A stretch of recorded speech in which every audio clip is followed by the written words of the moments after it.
Olá, pessoal, sejam todos bem-vindos a mais um vídeo no canal. E hoje eu quero compartilhar com vocês exames que eu acho fundamentais em um check-up. Início do ano agora, estou me programando para fazer os meus exames, e aí eu pensei, vou gravar um vídeo sobre isso, trazer quais são os exames importantes, porque o que que eu vejo? Tem exames que já estão solicitados muito comumente, assim, por todos os profissionais de saúde. Então, você vai no médico, tem exames que são básicos, que eles sempre estão ali na lista dos check-ups. Mas tem um ou outro que podem trazer informações importantes sobre a sua saúde e que nem sempre são solicitados. Então, eu quero que você fique comigo até o final desse vídeo, porque eu vou explicar o que, que representa cada um desses exames que estão presentes ali no seu check-up, o que, que eles avaliam, e também sobre outros exames que talvez você ainda não fez e que são importantes. Então, fique aqui comigo até o final que você vai entender melhor sobre tudo isso que eu estou colocando aqui. Uma coisa que é bem importante também é vocês entenderem que existe uma diferença entre os valores de referência do laboratório, aqueles que estão lá no laudo do exame de sangue, e valores ideais de saúde também. Então, valor de referência nem sempre significa valor ideal, um valor ótimo de saúde. E a gente vai falar também sobre isso aqui nessa aula de hoje, tá? Então, estou gravando aqui esse formato de vídeo, vamos ver se vai dar certo. Eu quero compartilhar a minha tela aqui com vocês para que vocês vão vendo as imagens aqui do ladinho e a gente vai conversando então sobre esses exames de sangue. Então, começando, o mais comum, o mais solicitado, com toda certeza, é o hemograma. Então, no hemograma, a gente avalia a série vermelha, a série branca e as plaquetas, né? Então, a série vermelha ali é formada pelos eritrócitos, que são as células sanguíneas. Então, quando a gente vai avaliar essa parte ali do hemograma, a gente vai verificar se as células estão sendo bem formadas, porque se tiver alguma alteração ali nesse laudo, nessa parte ali do hemograma, a gente pode talvez detectar alguma anemia, seja por deficiência de ferro, de vitamina B12, de vitamina B9. Tem um marcador que eu gosto sempre de dar uma olhadinha também, que ele se chama RDW. E esse RDW, se ele está acima de 13%, ele mostra que as hemácias, elas estão sendo formadas, o tamanho das hemácias está tendo muita variação de tamanho. E isso se dá por deficiências nutricionais também, e também pelo aumento de inflamação, do estresse oxidativo. Então, se eu tenho um RDW mais alto, isso mostra um processo inflamatório ali que está atrapalhando a formação correta dessas células, e isso indiretamente mostra para a gente que o corpo, o organismo dessa pessoa não está tão saudável assim, tá? Então é importante a gente sempre olhar, e quando a gente tem ali hemoglobina e hematócrito abaixo ali do valor de referência que está ali, né, abaixo de 12, a gente pode também já detectar uma anemia. E aí a gente tem que diferenciar se essa anemia é por deficiência de ferro, de vitamina B12 ou de vitamina B9. E aí a gente pode fazer outros exames para avaliar essas vitaminas e avaliar a ferritina também para a gente poder cruzar com esse resultado. Então, isso é uma coisa muito importante também, porque a gente nunca vai avaliar um exame isoladamente. Sempre que a gente vai olhar um exame de sangue, o profissional ele tem que escutar você, a sua história, os seus sinais e sintomas, aquilo que você está manifestando, certo?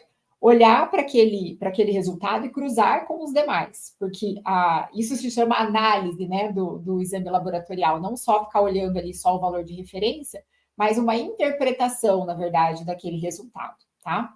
Então, a gente tem a parte dos eritrócitos, temos a parte dos leucócitos, então, que vem abaixo ali dos eritrócitos, onde são as células do nosso sistema imunológico. Então, ali a gente vai ter os eosinófilos, basófilos, monócitos, né? Entre várias células ali do sistema imune. Então, ali é para a gente avaliar justamente se a gente tem ali alguma alteração, isso pode sinalizar alguma infecção bacteriana, uma infecção parasitária, fúngica, viral. Então, é importante também olhar para essa parte ali do exame de sangue. Fazendo o link aqui com a parte da saúde intestinal, uma coisa que eu gosto sempre de olhar nessa parte dos leucócitos são os eosinófilos, tá? Porque se eles estão ali acima de 3%, então 3, 4, 5%, eu posso pensar em alguma alergia ou sensibilidade alimentar. Então, quando eu tenho um aumento desses eosinófilos, eu posso aumentá-los por um quadro mais alérgico. Então, é lógico, se você está ali com uma rinite, uma alergia realmente, você vai ver que esse exame, naquele momento, ele vai acabar, muito possivelmente, estando mais elevado, tá? Então, isso pode ser uma sinalização. Opa, será que essa pessoa está reagindo? Às vezes não é só o alimento, pode ser a poeira, pelo de gato, enfim, alguma outra coisa, mas pode ser alguma sensibilidade alimentar também, então a gente tem que cruzar. Da mesma forma, eosinófilos muito alterados, então 8, 9%, a gente pode pensar em parasitose. Então, nem sempre a gente consegue pegar parasitas nas fezes, mas se o exame de eosinófilos está bem elevado, se junto disso o paciente tem queixas gastrointestinais, diarreia, dor de barriga, desconfortos gastrointestinais, se junto disso ele está sempre lá com uma ferritina baixa, uma B12 baixa, as vitaminas baixas, cansaço e tudo mais, a gente pode então concluir e resolver tratar o paciente como fazer um tratamento de desparasitação, por exemplo, se eu tenho ali uma alteração de eosinófilos cruzando com sinais e sintomas e com esses outros exames laboratoriais, por exemplo. Tá? Monócitos também, quando eles estão mais alterados, ele também mostra um aumento de inflamação. E essa inflamação, ela pode estar vindo do intestino também, tá? Assim como quando eu olho lá para os eritrócitos e vejo deficiências nutricionais de B12, B9 e de ferro, eu também posso pensar em alguma alteração de sistema gastrointestinal, uma hipocloridria, que é uma falta de acidez gástrica, que não está permitindo com que o corpo metabolize bem corretamente essas vitaminas, e aí chega lá no intestino e não consegue absorver, né? Então a gente também vai pensando nisso de forma indireta, tá? E as plaquetas, então, elas vão sinalizar como que está a coagulação, a produção ali das plaquetas pela medula óssea, ou se tem algum outro tipo de doença hematológica, tá? Nós temos também o painel que avalia a parte de como está seu metabolismo de glicose, insulina, né? Como é que o teu corpo está respondendo à ingestão de glicose pelo corpo? De glicose no sentido de carboidratos, né? Então, a glicemia de jejum, todo mundo já sabe que o ideal é abaixo de 100. A gente vê sempre, né, glicemia de jejum ali nos check-ups gerais. Qual é o exame que eu nem sempre vejo? Que eu queria até aqui alertar vocês. Insulina de jejum. Então, não adianta eu olhar só para a glicose de forma isolada e não dosar a insulina também. A insulina é um hormônio que é produzido no pâncreas e que é liberado na nossa circulação, na nossa corrente sanguínea, quando a gente se alimenta, né? Então a gente se alimenta, começa ali o processo de digestão, o pâncreas vai liberar essa insulina, porque a insulina é responsável em colocar a glicose dentro da célula. Então ela tira a glicose que está circulando no sangue e joga ela dentro da célula, para que ao entrar na célula, essa glicose nos dê energia, certo? Só que o que acontece em muitos casos? A pessoa, ela tá ali com a glicose normal, então tá abaixo de 100, mas você vai ver ali no exame de sangue, ela tá com a insulina muito alta em jejum. Então, ela tá lá com uma insulina 12, 15, 20, uma insulina aí acima de 10. Em jejum não é interessante. Por quê? Porque mostra que o teu corpo, ele tá produzindo insulina, mas essa insulina não está conseguindo agir corretamente, se encaixar no receptor dela para que a glicose entre ali dentro da célula. Então, ela não consegue se encaixar, não consegue agir, e o que o teu pâncreas pensa? Deixa eu produzir mais insulina, porque essa insulina ela não está conseguindo agir de forma correta, então vamos produzir mais. E aí aquela insulina começa a subir, subir, subir. E o que isso traz de implicação, uma insulina alta, né? Primeiro que isso vai acontecer por consequência de um outro problema, que geralmente é de um processo inflamatório que está acontecendo. Então, pensa lá, às vezes você tem uma alimentação inadequada, rica em açúcares, em carboidratos refinados, bebida alcoólica, você está engordando, então a própria gordura do corpo, essa gordura visceral principalmente, libera substâncias inflamatórias ali no seu organismo, ou você está sob estresse, então o estresse também aumenta a produção de substâncias inflamatórias pelo corpo. Se você tem um quadro de desbiose intestinal, um supercrescimento bacteriano, supercrescimento fúngico, isso também vai aumentar a inflamação a nível intestinal e que depois pode se tornar uma inflamação sistêmica também. Então, se eu tenho ali muitas substâncias inflamatórias, essas substâncias inflamatórias elas vão começar a se encaixar ali no receptor da insulina e vão atrapalhar a função da insulina.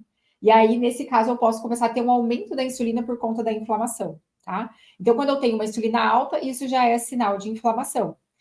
Mas também de uma alimentação que pode estar sendo muito rica ali em carboidratos refinados, açúcares simples e tudo mais, tá? Então, o que eu preciso fazer para baixar a insulina? Além de reduzir o consumo de carboidratos refinados, eu também preciso desinflamar esse organismo. E qual que é o foco da inflamação? Né? É o estresse que está me inflamando? É a falta de sono? É a alimentação? É o intestino? É tudo junto? Então, eu preciso corrigir tudo isso para poder melhorar desse quadro. Então, quando eu pego uma insulina alta com uma glicose ainda normal, eu tenho já um quadro de pré-diabetes, um quadro de resistência à insulina. Então, vejam que fazer exames de sangue não é só para a gente pegar a doença em si, mas é para eu pegar fatores que estão acontecendo ali que podem predispor a doença se eu não agir nesse momento. Então, uma insulina alta, ela pode se alterar 10 anos antes de fato, eu me tornar um diabético. Então, se eu estou com a insulina alta, não faço o exame, não sei que ela está alta e fico lá só olhando para a glicose, achando que está tudo bem, eu deixo de pegar um problema e preveni-lo, né? Porque prevenir também não é só fazer o exame, né, gente? Isso que é importante. Fazer exame não é prevenção. Fazer exame, beleza, é você fazer o monitoramento. Prevenir é você cuidar dos seus hábitos de vida, sono, atividade física, intestino e tudo mais, tá? Isso é prevenção. Então, beleza, glicemia de jejum, insulina de jejum é super importante, então sempre procurar uma insulina de jejum abaixo de 10. E a hemoglobina glicada, que também vai pegar a média da sua glicose dos últimos 3 meses, né? Então, aqui a gente pega também se o paciente está conseguindo fazer a dieta corretamente ou não. Porque se ele veio ali, uma glicose abaixo de 100, mas aquela hemoglobina glicada 5,6, 5,7, mais alta, então isso mostra que nos últimos 3 meses a tua alimentação, você acabou consumindo coisas que fizeram com que o teu pico de... que você teve vários picos de açúcar no sangue, né? Então, a hemoglobina glicada, ela pega esses picos, né? Momentos que a glicose ficou mais alta ali no sangue e que glicou essa hemoglobina, e ela ficou marcada, né? Por conta desse excesso de açúcar circulante. Então, nesse caso, o ideal é melhorar a qualidade da alimentação, né, dar uma equilibrada nos carboidratos da dieta, incluir mais gorduras saudáveis, proteínas magras, enfim, para não ter tanto carboidrato ali em excesso na sua alimentação, que pode vir por bebida alcoólica, por açúcar, por massa, né, por coisas que vocês já sabem muito bem, tá? Então é sempre importante olhar esses 3 em conjunto. E aí nós temos também esses marcadores inflamatórios. Vou até ampliar aqui para vocês conseguirem ver melhor. Então, o que é inflamação? Né? Inflamação é algo que é bom, a gente precisa que o nosso corpo inflame para ele poder cicatrizar, para ele poder sarar, tá? Então, inflamação não é de todo mal. Só que o que é o problema atualmente? Essa inflamação crônica que nunca sara, tá? Então, eu tenho ali um quadro de desbiose, desequilíbrio de microbiota, isso é gatilho para um processo inflamatório crônico acontecendo ali, que vem de tudo aquilo que vocês sabem que é ruim. Alimentação inadequada, às vezes você tem alguma alergia alimentar e você insiste em comer aquele alimento que te causa alergia, que estressa o seu organismo e tudo mais. Um estresse muito alto, falta de sono, tudo isso são gatilhos para aumento de inflamação. E aí, o que eu posso avaliar no meu exame de sangue para identificar se eu estou passando por esse processo de inflamação crônica, tá? Então, o PCR ultrassensível. Então, o PCR normal, ele não é indicado para avaliar inflamação crônica. Ele vai avaliar uma inflamação aguda. Então, você está lá internado no hospital por alguma coisa, eles vão solicitar o PCR para ver o nível de inflamação. Agora, fazer um PCR, você, na tua vida normal, assim, em casa, não vai servir de nada, tá? Então, se for fazer, tem que ser o PCR ultrassensível, porque aí ele vai pegar essa inflamação de baixo grau. E aí, o ideal de 0,1 a 0,7. Quanto menor, melhor, tá? Então, sempre próximo de 0,1 seria o ideal, mostra que esse nível de inflamação está mais controlado.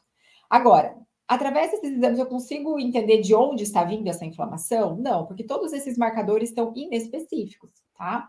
A gente vai ter que tentar mapear de onde que está vindo através de uma análise mais aprofundada de cada caso, enfim. Então, o paciente que tem gases, distensão abdominal, está com o intestino sempre preso, ou está com diarreia, e se ele está com esses marcadores de inflamação alterados, eu posso pensar que essa inflamação está vindo ali de um desequilíbrio do intestino, né?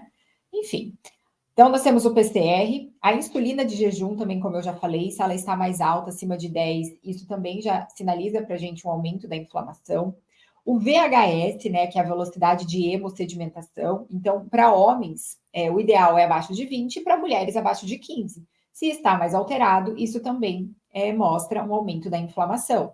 uma ferritina mais alta também. Então, acima de 200, a gente já vê que está acontecendo um desequilíbrio ali. Então, a ferritina, ela não necessariamente vai mostrar o excesso de ferro no corpo, tá? Existem condições, sim, onde a pessoa tem uma condição genética que a ferritina aumenta, né? Mas, em muitos casos, essa ferritina elevada, ela se dá por um dano hepático.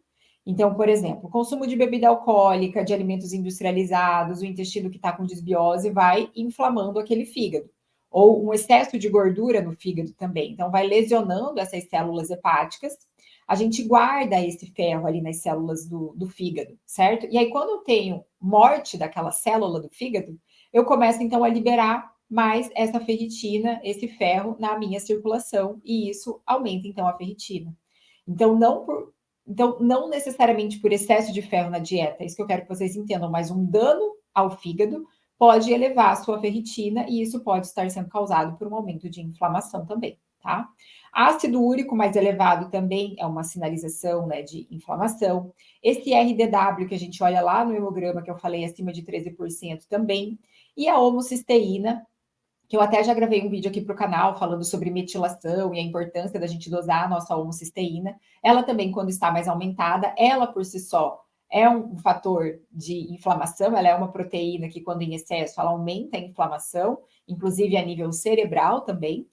E ela pode aumentar por falta de B12, falta de B9, por alterações intestinais também e tudo mais. Então, se eu tenho vários desses fatores aí elevados, eu tenho, então, um quadro inflamatório e aí eu preciso manejar, melhorar a qualidade de vida, melhorar, né, o estilo de vida como um todo, alimentação e tudo mais, para a gente poder melhorar, tá? É importante também a gente avaliar a saúde da nossa tireoide, porque a tireoide ela regula todo o nosso metabolismo, ela vai regular a nossa digestão também. Ela está muito linkada também com essa questão da saúde mental, a saúde emocional, assim como esses marcadores inflamatórios também. Então, não pensem que o cérebro de vocês está em outro local que não junto do seu corpo. Então, tudo que está acontecendo no seu organismo, se você não entrega nutrientes suficientes para o seu corpo funcionar, saiba que o seu cérebro ele também está mal nutrido. E o nosso cérebro, ele demanda muita energia, muito nutriente para poder funcionar corretamente.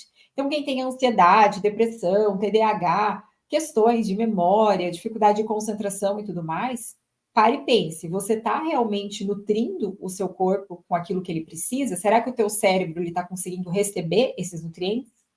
Será que você está com queda de cabelo? Porque queda de cabelo é um sintoma clássico de carências nutricionais. Por que teu cabelo vai ficar forte se está faltando nutriente? Só vai para o teu cabelo aquilo que de fato está sobrando para o seu cabelo. Então, o seu corpo ele vai fazer o possível para mandar primeiro os nutrientes para os seus órgãos vitais, para aquilo que não pode faltar. Se sobrar para o teu cabelo, ele manda. Então, se eu já estou com queda de cabelo, será que o meu cérebro também, quem sabe, não está com falta? Não porque o cabelo está no cérebro, tá? Mas é que eu quero que você pense que o teu cérebro ele precisa de vitaminas do complexo B, ele precisa de magnésio, ele precisa de vitamina C, de cobre, de zinco, de gorduras saudáveis.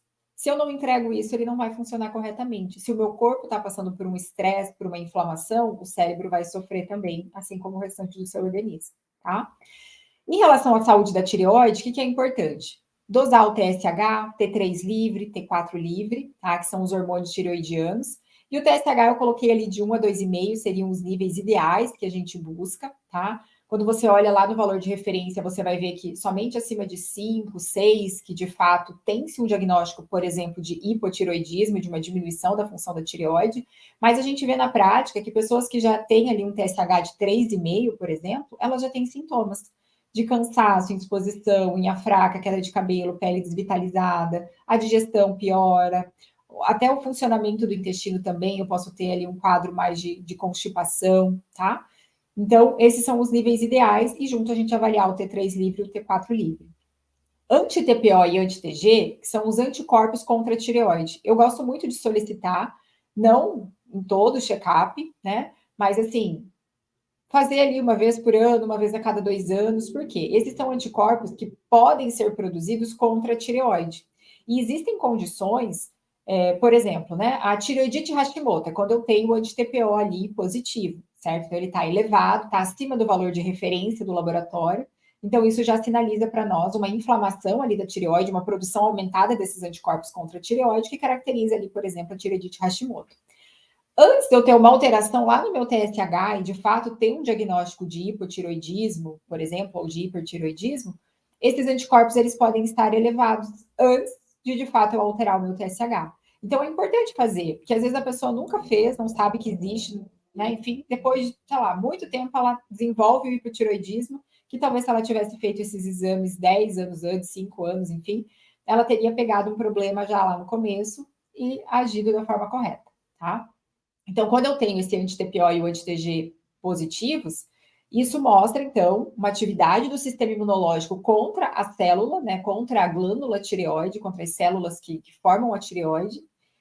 E qual é a origem das doenças autoimunes? Mais uma vez, um quadro de desbiose, leaky gut, inflamação, entrada de toxinas via intestino para dentro da circulação, que vão atingindo essa tireoide, vão ativando o sistema imunológico que pode, de repente, reagir contra partes do seu próprio corpo. Tá? Então, aqui um exemplo, a gente tem diversas doenças autoimunes, mas eu coloquei aqui porque a gente vê que isso tem sido cada vez mais comum, alterações nesse exame. Avaliação da saúde hepática, né? Então, quais são os exames importantes que a gente faz? TGO, TGP, o gama-GT. Então, quais são os níveis ideais, né, que a gente busca? De 15 a 20, tá? De TGO, TGP e gama-GT, valores mais ou menos de 15 a 20. Se eu tenho ali um gama-GT 30, 40, isso mostra uma intoxicação do organismo, tá? Então, pode ser uma intoxicação por álcool, por medicamentos, por metais pesados, aumento de estresse oxidativo, inflamação também, tá? Da mesma forma, TGO, TGP. Então, se eu tenho alteração dessas enzimas hepáticas, isso pode mostrar algum dano no fígado, que pode ser gordura no fígado, pode ser uma hepatite, pode ser uma cirrose. Então, por exemplo, estou lá com TGO, TGP, gama-GT 30. Estou obeso, né? Ou estou engordando, não tenho um estilo de vida legal, tô com aquela barriguinha, às vezes eu nem sou tão gordinha assim, mas tenho aquela barriguinha de chope, digamos assim, né? Aquela barriguinha protuberante.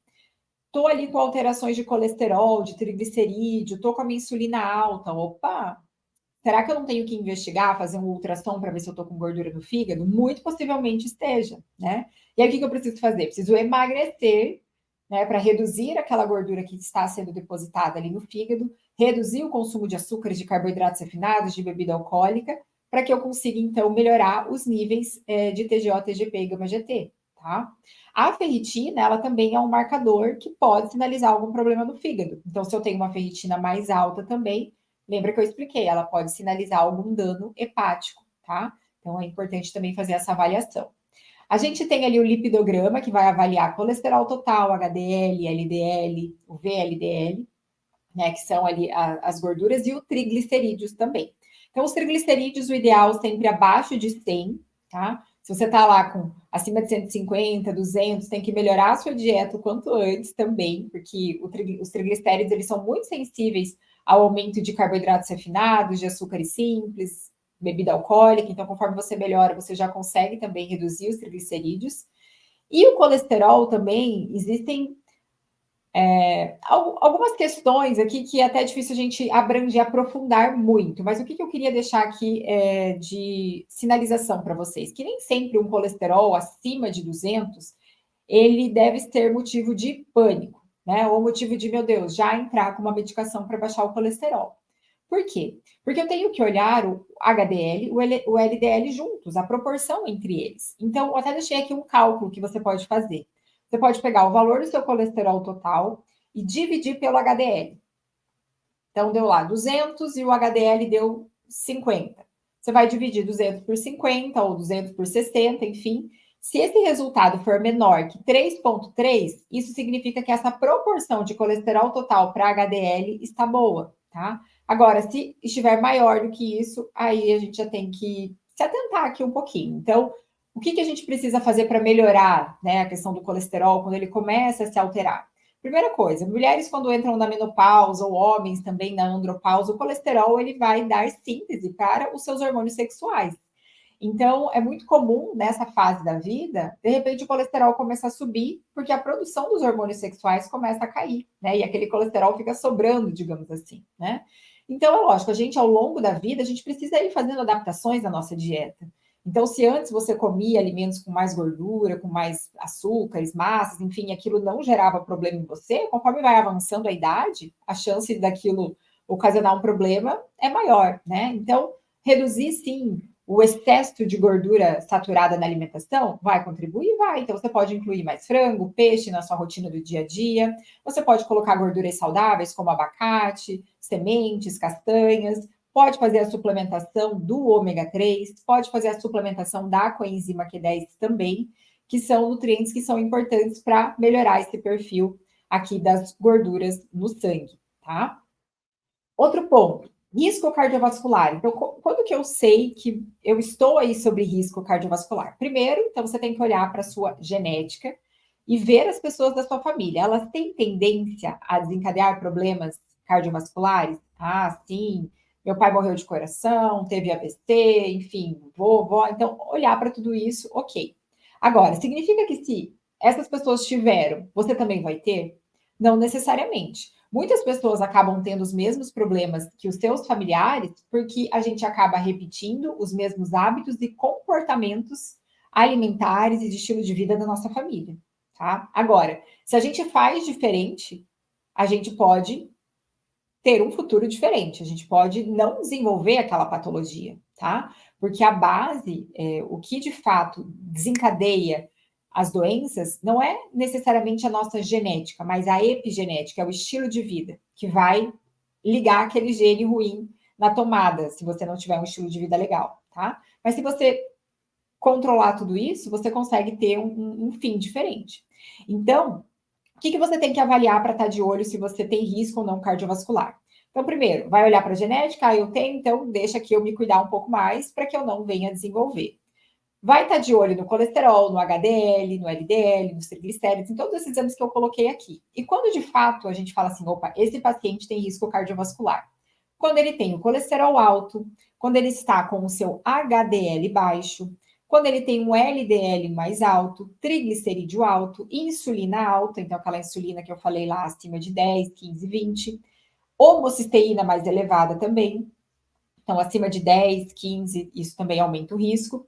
Se ele é obeso, se ele é sedentário, se ele fuma também, né? Se ele bebe demais, isso também é um fator de risco. E se ele tem ali aquele excesso de gordura visceral, tá? Então, tudo isso caracteriza um quadro onde a pessoa tem que ficar atenta, porque isso sim aumenta bastante o risco cardiovascular, tá? Avaliação da saúde renal. Então, o que, que a gente pode fazer? Ureia, creatinina, sódio, potássio, fazer um exame de urina, né, para avaliar esses parâmetros. E esses aqui geralmente vão estar de acordo com aqueles níveis de referência do laboratório mesmo, tá? Avaliação dos hormônios sexuais. Então, tanto homem quanto mulher, a gente pode dosar estradiol, progesterona, o LH, o FSH, a testosterona, tá? Esses aqui também, a gente precisa fazer uma análise, é bem mais complexo você analisar hormônios, né? Então, a gente tem lá os valores de referência do laboratório, que tem de acordo com a idade, de acordo com o ciclo também do período, principalmente ali em relação à mulher, né? Das fases do ciclo. Então, a gente tem a fase lútea, a fase ali da ovulação. Então, a gente tem que, sempre quando vai fazer um exame de sangue, né, principalmente você, mulher, é importante que você saiba exatamente em qual fase do seu ciclo menstrual você está quando você foi coletar aquele exame. Então, isso facilita ali na hora da leitura do exame. Tem mulheres que tomam anticoncepcional, então isso vai acabar não conseguindo aplicar, né, dessa forma, né? A gente sabe também que são exames, por exemplo, se eu tenho um aumento de LH, FSH, então isso pode sinalizar quando a mulher entra ali na menopausa. Então, aqui é uma avaliação que precisa realmente você passar por um endocrinologista, um ginecologista, alguém que entenda de hormônios e que vá buscar realmente aquilo que você está buscando.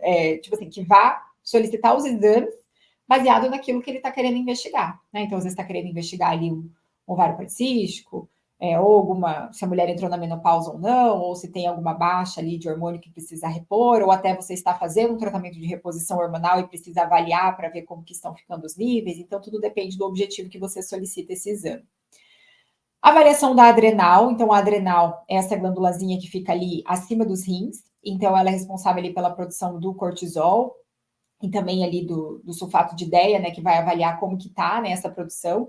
Então, por exemplo, Às vezes a pessoa ela acorda sempre muito cansada. E aí a gente vai avaliar o cortisol, porque a gente pode dosar o cortisol tanto na saliva, como também no sangue, né? Então, dosei lá o cortisol sanguíneo matinal e tá muito baixo.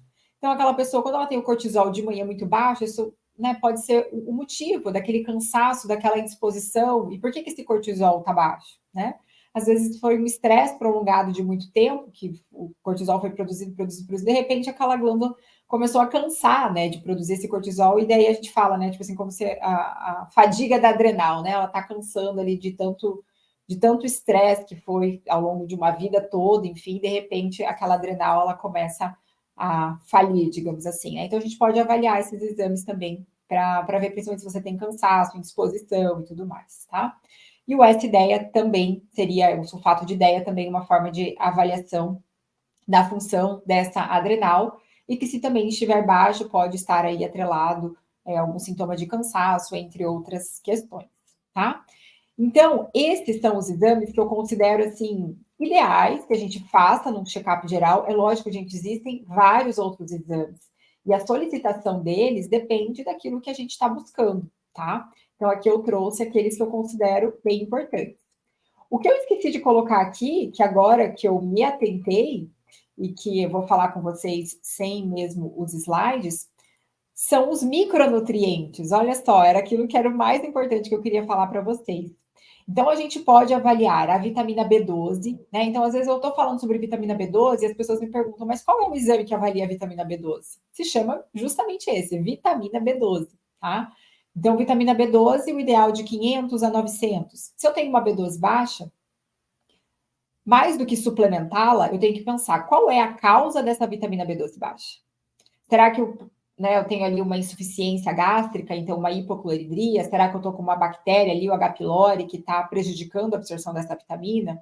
Ou é porque o paciente já fez uma cirurgia bariátrica e isso compromete a absorção da B12? Ou será que eu tenho uma desbiose lá no intestino que está dificultando a absorção dessa vitamina? Tá? Então, tempos atrás, a gente fez um diagnóstico de uma paciente que eu atendo, né? Que ela sempre estava com vitamina B12 baixa, ferro baixo, ácido fólico baixo, sempre cansada, indisposta, não conseguia comer muita carne. Ela tinha essas queixas, né, gastrointestinais, e aí a gente foi fazer os anticorpos para investigar a gastrite autoimune, que é o anticélula parietal, né, e tem o antifator intrínseco também. E no caso dela veio positivo, então veja, o motivo da B12 dela baixa era uma doença autoimune, onde o corpo estava atacando as células que produzem o ácido, ela não estava conseguindo produzir ácido, automaticamente ela não conseguia se alimentar muito bem, ela sentia muito desconforto, né? Aquele empachamento, empazinamento e tudo mais, e as vitaminas dela sempre baixas. Então, no caso dela, a gente precisou então entrar com cloridrato de betaína, melhorar essa acidez, para que ela então conseguisse se alimentar melhor e além de suplementar a vitamina, né? Então é isso que a gente tem que sempre pensar. Qual é a causa, né? O que está causando essa deficiência? Então temos a vitamina B12, a gente pode avaliar também o ácido fólico, né? Que é a vitamina B9, então o ideal ali próximo de 15 seria o nível ideal. Junto a B12 e a B9, eu posso cruzar ela com a homocisteína. Então, se eu tenho uma homocisteína alta com B12 baixa, será que se eu suplementar essas vitaminas eu consigo equilibrar essa homocisteína? Muitas vezes isso acontece. Então, eu suplemento essas vitaminas e elas são importantes para o ciclo da metilação. Quando essa metilação acontece de forma correta, essa homocisteína é degradada. E aí isso reduz também a inflamação, tanto no corpo como a nível cerebral também. Eu posso dosar a vitamina D, que a gente dosa na forma de 25 OH vitamina D. Então, o ideal da vitamina D é a gente ter ali níveis acima de 40. Então, 50, 60 são níveis ótimos de saúde. Quem tem doenças autoimunes, o ideal é que fique com níveis mais altos mesmo, 70, porque ela atua como um imunomodulador, né? Modulando ali a resposta do sistema imune. Então, às vezes, você tem um quadro de supercrescimento bacteriano. Você está lá com a parede do seu intestino inflamada. Você está ali usando, por exemplo, glutamina, você, né, enfim, para reconstruir essa parede intestinal, você tomou antibiótico para tratar o supercrescimento bacteriano, mas ninguém olhou para sua vitamina D. E aí, de repente, a tua vitamina D está 20. Você acha que você vai ter um bom resultado do tratamento do seu supercrescimento bacteriano com uma vitamina D baixa dessa? Não vai, porque a vitamina D é fundamental para a reconstrução da sua mucosa intestinal, para melhora do seu sistema imune. E o seu sistema imune é responsável em não deixar se proliferar mais bactérias ali no seu intestino. Isso vale para o supercrescimento de fungos também. Eu não vou melhorar um quadro de síndrome fúngica se eu tiver com zinco baixo, vitamina D baixa, vitamina C baixa, B12 baixa. Não, eu preciso ajustar esses micronutrientes também no tratamento para eu poder ter uma boa resposta, para fortalecer o meu sistema imunológico e eu conseguir ter uma boa resposta no tratamento, tá? Então, falamos da vitamina D. Temos também o zinco sérico, que a gente pode dosar, então o ideal é que ele esteja ali entre 100 e 115. O zinco é super importante também para a imunidade, para a cicatrização, restauração de mucosas, para a síntese de ácido clorídrico, tem um efeito antioxidante também para a função da tireoide, tá? Eu posso dosar também cobre sérico, selênio sérico, que também é importante que esteja aí acima de 100. O selênio, ele não é um exame que a gente consegue fazer por plano de saúde, mas particular. Então, eu gosto de dosar quando a pessoa tem imunidade muito baixa, está ali com queda de cabelo, está com alterações de tireoide. Então, vamos dosar o selênio para ver como que está, porque muitas vezes ele está ali, 60, e a gente precisa suplementar. Então, quando a gente avalia esses exames de vitaminas e minerais, isso é importante também para conduzir o quanto que a gente vai precisar suplementar, né? Então, a quanto que eu suplemento de vitamina D? Vai depender de como estão os seus níveis no exame de sangue. E também é importante que quando você está suplementando, então, descobri que está baixa, eu vou suplementar. Eu suplemento e depois esqueço. O ideal seria você suplementar, você reavaliar ali depois de 2, 3 meses como que ficou esses níveis, tá? Você depois ficar com uma dose menor ali de manutenção, por exemplo, e depois de 3 meses você ir lá e dosar novamente, para você ver se aquele nível que você está suplementando ali como dose de manutenção está sendo suficiente de fato para manter. Porque muitas vezes as pessoas fazem o quê? Ah, tô com a vitamina D baixa, então vou lá suplemento. Aí eu paro totalmente de suplementar. E aí depois vai repetir o exame e tá baixa de novo. Então, cada pessoa tem uma dose ideal que o corpo responde melhor. Então, para mim é uma, para você é outra, para outras pessoas, enfim, cada pessoa vai responder isso, tem muito a ver com a questão da genética daquela pessoa, se a pessoa se expõe mais ao sol ou não, de como que está a absorção desse paciente também. Então, a gente já sabe que no idoso a absorção nunca vai ser a mesma do que numa pessoa jovem. O idoso ele já tem uma atrofia ali da mucosa intestinal, ele já tem um quadro de hipocloridria mais importante, ele já tem uma deficiência de enzimas digestivas que vai dificultar a absorção de todos os micronutrientes ali daquele alimento. Então, o idoso, muitas vezes, eu tenho que usar uma dose mais alta do que eu usaria num jovem, por exemplo. Então, fazer exames laboratoriais e fazer esses check-ups são importantes para que não só você fique pesquisando doença ou tentando identificar diagnóstico de doença, né? Mas a gente atuar na prevenção. Então, deixa eu ver aqui, opa, isso aqui não está tão legal. Então, deixa eu corrigir isso daqui, né? Porque eu sei que isso vai ser importante para a prevenção, né? Quando eu tenho uma vitamina D boa, uma vitamina B12 boa, micronutrientes bons em geral, a minha imunidade é melhor. Se a minha imunidade é melhor, eu consigo prevenir diversos tipos de doenças. A restauração da minha mucosa intestinal é melhor, né? Tudo, né? O funcionamento dos meus órgãos e dos meus sistemas funcionam de forma mais adequada. Então, isso sim, com toda certeza, é prevenção, tá? Quando você identifica o problema, você corrige e você também adota maneiras ali para manter aquele nível próximo do nível ideal, tá? A gente pode também dosar a ferritina para avaliar, então, o estoque de ferro no organismo. Então, o ferro sérico, ele não é um bom marcador para avaliar a quantidade de ferro no organismo. A gente usa a ferritina e a saturação de transferrina. Então, a ferritina, o ideal seria ali de 70, 80 ou de 70 a 150, seria um nível bem legal de ferritina no sangue, tanto para homem como para mulher. Tá? Todos esses níveis que eu estou trazendo aqui, eles valem tanto para homem como para mulher. Eu não vou conseguir trazer todos os níveis ideais para vocês, mas aqueles principais, então, né, eu estou trazendo aqui para vocês, e aí você vai anotando aí. A saturação de transferrina, ela vai avaliar como que está o transporte de ferro. Então, ferritina de 70 a 150, transferrina próximo de 40%. Se ela está mais baixa, isso já mostra que esse transporte de ferro também já não está tão legal. E o ferro, ele é importante para transportar oxigênio para todos os tecidos e transportar os nutrientes. Então, se eu tenho uma ferritina baixa, uma saturação de transferrina baixa, Mas lá no meu hemograma tá tudo normal. Hemoglobina, hematócrito, tá tudo legal. Ah, não tenho anemia. Será que eu preciso já suplementar ferro? Com toda certeza, tá? Então, quando eu tenho um baixo estoque de ferro, eu já preciso suplementar. Eu não preciso esperar causar uma anemia para eu poder suplementar, que é o que muitos profissionais acabam fazendo. Tem uma ferritina baixa, não, não precisa suplementar. Espera que a pessoa esteja lá quase morrendo, com hemoglobina baixa, com um quadro de anemia mesmo. Se instalar uma anemia para poder suplementar, não faz sentido isso, né? Então, se eu já vejo uma ferritina baixa, a pessoa ela já tem sintomas, ela já tem queda de cabelo, ela tá com a unha fraca, ela tá cansada, ela tá indisposta, ela tá depressiva, tá triste, tá desanimada, não consegue fazer uma atividade física, não tem força muscular, os outros nutrientes também não conseguem circular corretamente pelo corpo por conta desse ferro baixo, dessa ferritina baixa, tá? Então é sempre importante incluir essa análise ali de ferritina na sua avaliação. E o que que acontece? Às vezes a pessoa tem uma ferritina alta por inflamação, mas ela tem uma saturação de transferrina baixa.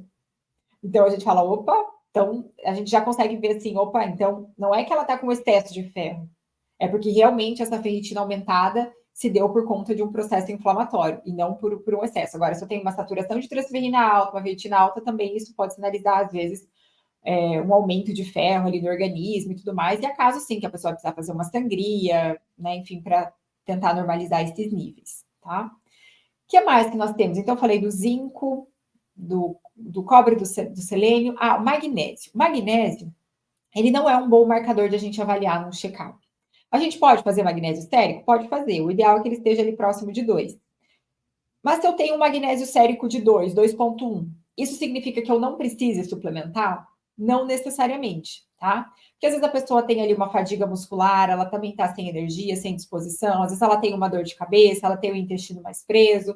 São condições que fazem com que a gente fale, opa, vamos suplementar magnésio? Né? Porque o magnésio a gente sabe que vai ajudar nessa questão. Então, não necessariamente ter um magnésio normal no exame de sangue significa que eu não precise suplementar, tá? Porque sempre o nosso corpo ele vai tentar dar um jeito de deixar o magnésio normal ali no sangue. Agora, tem casos onde a gente pega ali um magnésio 1,6, 1,7, então isso já mostra uma certa deficiência. Então, a gente precisa obrigatoriamente suplementar, né, para corrigir esses níveis, tá? Então, esses são alguns dos micronutrientes que a gente avalia, que são aqueles, né, os mais importantes. A gente pode avaliar a vitamina A, a vitamina C também. Não são todos os micronutrientes que a gente consegue avaliar, tá? Acho que são esses que eu trouxe aqui realmente que são os principais. E aí a gente acaba, muitas vezes, em uma suplementação. Se eu tô lá com uma vitamina D baixa, então, eu posso suplementar a vitamina D e colocar junto uma vitamina K2, principalmente se eu vou suplementar uma dose mais alta, né, de vitamina D.